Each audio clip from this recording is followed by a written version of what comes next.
ଲକ୍ଷପତି ହେବା ନେଇ ଆସିଲା ବଡ଼ ସୁଯୋଗ। ଆପଣ ମାସକୁ 250 ଟଙ୍କା ସଞ୍ଚୟ କରି 17 ଲକ୍ଷ ଟଙ୍କା ପାଇପାରିବେ। ଏହି ପ୍ଲାନ୍‌ଟି ନେଇ ଆସିଛନ୍ତି SBI ଓ SBI ମ୍ୟୁଚୁଆଲ ଫଣ୍ଡ ମିଳିତ ଭାବରେ। ଆଜିକାଲି ଦୁନିଆରେ ଟଙ୍କା ସମସ୍ତଙ୍କ ପାଇଁ ବହୁତ ଜରୁରୀ ଅଟେ। ଘର ଖର୍ଚ୍ଚ, EMI, ପିଲାଙ୍କ ପାଠପଢ଼ା ସବୁ କ୍ଷେତ୍ରରେ ଟଙ୍କାର ଆବଶ୍ୟକତା ରହିଛି। ତେଣୁ ଆଜିକାଲି ଟଙ୍କା ସଞ୍ଚୟ କରି ନିବେଶ କରିବା ନିହାତି ଦରକାର ଅଟେ।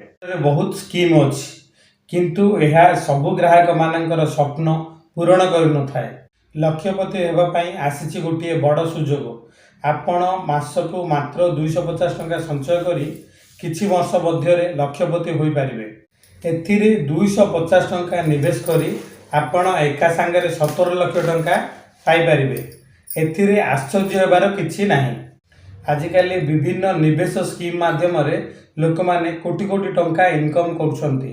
ନିକଟରେ ଦେଶର ଅଗ୍ରୀମ ସରକାରୀ ବ୍ୟାଙ୍କ SBI ଓ SBI ମ୍ୟୁଚୁଆଲ ଫଣ୍ଡ ମିଶିକି ଏକ ନିବେଶ ସ୍କିମ୍ ଆଣିଛନ୍ତି। ଏହି ନିବେଶ ସ୍କିମ୍ର ନାମ ହେଉଛି SBI ଜନ ନିବେଶ SIP ସ୍କିମ୍। ଏଥିରେ ଆପଣ ବହୁତ କମ୍ ଅର୍ଥ ନିବେଶ କରିକି ବି ଲକ୍ଷପତି ହୋଇପାରିବେ। ଏଥିରେ ଆପଣ କେବଳ 250 ଟଙ୍କା ମାସକୁ ନିବେଶ କରି 17 ଲକ୍ଷ ଟଙ୍କା ପାଇପାରିବେ। ଏହାକୁ ଡେଲି, ମନ୍ଥଲି, କ୍ୱାର୍ଟରଲି ହିସାବରେ ନିବେଶ କରିପାରିବେ। ଗ୍ରାମୀଣ, ଅର୍ଦ୍ଧ ସହରୀ ଓ ସହରୀ କ୍ଷେତ୍ରରେ ରହୁଥିବା ପ୍ରଥମ ଥର ନିବେଶ କରୁଥିବା ନିବେଶକାରୀ ମାନଙ୍କ ପାଇଁ ଏହା ଗୋଟିଏ ଭଲ ସ୍କିମ୍ ଅଟେ। ସେମାନଙ୍କୁ ମ୍ୟୁଚୁଆଲ ଫଣ୍ଡରେ ଭାଗ ନେବା ପାଇଁ ଭାରତୀୟ ଷ୍ଟେଟ୍ ବ୍ୟାଙ୍କ ଓ SBI ମ୍ୟୁଚୁଆଲ ଫଣ୍ଡ ଗୋଟିଏ ସୁଯୋଗ ଦେଇଛନ୍ତି। ଏଥିରେ ଆପଣ ପ୍ରତିବର୍ଷ ହାରାହାରି 12ରୁ 16% ହିସାବରେ ରିଟର୍ଣ୍ଣ ପାଇପାରିବେ। ଆପଣ ପ୍ରତି ମାସରେ 250 ଟଙ୍କା ହିସାବରେ 30 ବର୍ଷରେ 90,000 ଟଙ୍କା ସଞ୍ଚୟ କରିବେ ଓ ସେଥିରେ ଆପଣ 17 ଲକ୍ଷ ଟଙ୍କା ପାଇପାରିବେ।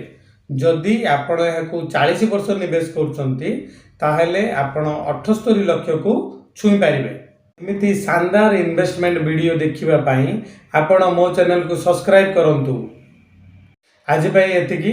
ପୁଣି ଦେଖା ହେବା ଆଉ ଗୋଟିଏ ଇଣ୍ଟରେଷ୍ଟିଂ ଭିଡ଼ିଓରେ। ନମସ୍କାର, ଜୟ ଜଗନ୍ନାଥ।